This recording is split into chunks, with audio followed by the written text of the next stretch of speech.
लोकेश तो पहले से ही आरती के जिस्म पर फिदा था और आज मौका मिलते ही उसके सब्र का बांध टूटने लगा था। आरती अभी अभी नहा धोकर फ्रेश होकर बाथरूम से निकली थी। लोकेश उसके करीब जाकर उसकी गोरी गोरी कलाइयों को सहलाने लगा। आरती की सांसें तेज हो गईं और उसने अपनी आंखें बंद कर ली, मानो अपने जीजा को पूरी इजाजत दे दी। लोकेश ने आगे बढ़कर उसको अपनी बाहों में खींच लिया। आरती भी बगैर किसी रोक टोक के उसकी बाहों में लिपट गई। आरती के गदराए बदन ने लोकेश के मन के अंदर का ज्वालामुखी को भड़का दिया। स्वागत है दोस्तों, आपका हमारे चैनल पर। लोकेश की आज शादी हो रही थी। वह दूल्हा बनकर अपने ससुराल पहुंचा था। लोकेश की नजर जब अपनी खूबसूरत बदन और कमसिन की साली पर पड़ी तो देखता ही रह गया। वह खूबसूरत से लहंगे और पूरे मेकअप में देखा तो सोचने लगा कि काश उसकी शादी उसकी साली आरती से हुई होती। वैसे आरती की बहन जानवी भी कोई काम खूबसूरत नहीं थी, लेकिन लोकेश का मन तो आरती पर ही अटक गया था। लोकेश पूरी शादी में कोई न कोई बहाना बनाकर आरती को छू लेता था और आरती भी इस अनछुए स्पर्श से बहकने लगती थी। आरती ये भूल गई थी कि लोकेश उसकी बहन का होने वाला पति है। लोकेश तो अपनी दुल्हन जानवी को विदाई लेकर चला गया, लेकिन उसने अपना दिल आरती के पास ही छोड़ गया था।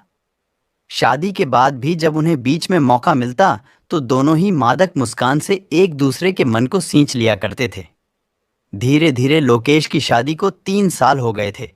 जब भी वह ससुराल जाता तो वह आरती से सुख लेने की कोशिश करता था। आरती भी एकांत मिलते ही उसके साथ छेड़खानी करने में लग जाती थी, लेकिन अभी तक वह आरती को संपूर्ण रूप से प्राप्त नहीं कर पाया था।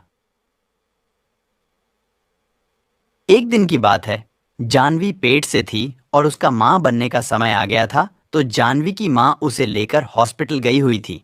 घर पर आरती और उसके जीजा लोकेश थे।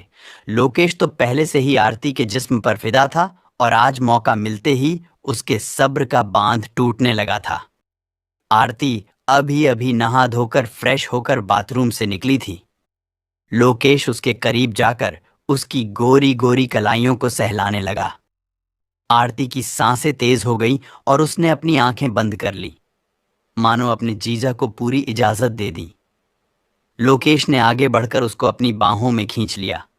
आरती भी बगैर किसी रोक टोक के उसकी बाहों में लिपट गई।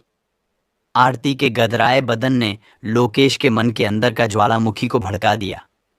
उसके बाद दोनों ने मर्यादा की रेखा को पार कर दिया।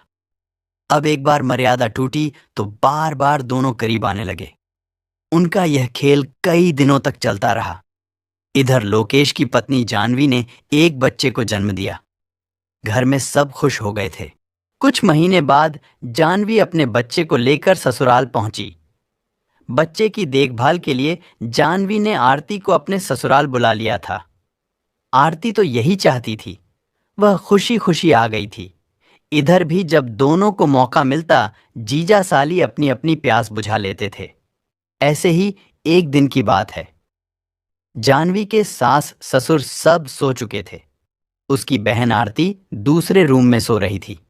वह भी गहरी नींद में थी, लेकिन रात को बच्चे की कुलबुलाहट ने उसे जगा दिया।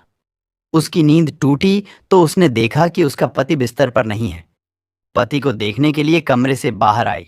उसका पति कहीं नजर नहीं आ रहा था। तभी उसने सुना, आरती के कमरे से कुछ आवाजें आ रही थीं। उसने खिड़की से झांक कर देखा तो उसके होश ही उड़ गए थे।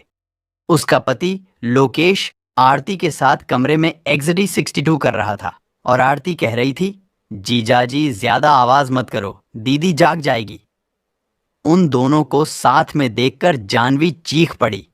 जानवी को सामने देखकर दोनों हक्के बक्के रह गए। उन दोनों को लगा कि वह लोग अब बदनाम हो जाएंगे, इसलिए उन दोनों ने जानवी को दबोच लिया और उसे जान से मारने की कोशिश करने लगे। आरती ने अपने दुपट्टे से जानवी का गला फंसा लिया और थोड़ी ही देर में जानवी के प्राण पखेरु उड़ गए।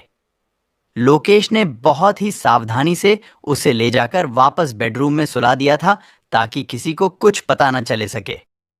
सुबह घर में हंगामा मच गया कि जानवी इस दुनिया में नहीं रही। जानवी के माता-पिता को जब पता चला तो उन्होंने तुरंत पुलिस को फ़ोन कर दिया, क्योंकि उन्हें शक हो रहा था कि ज़रूर उनकी बेटी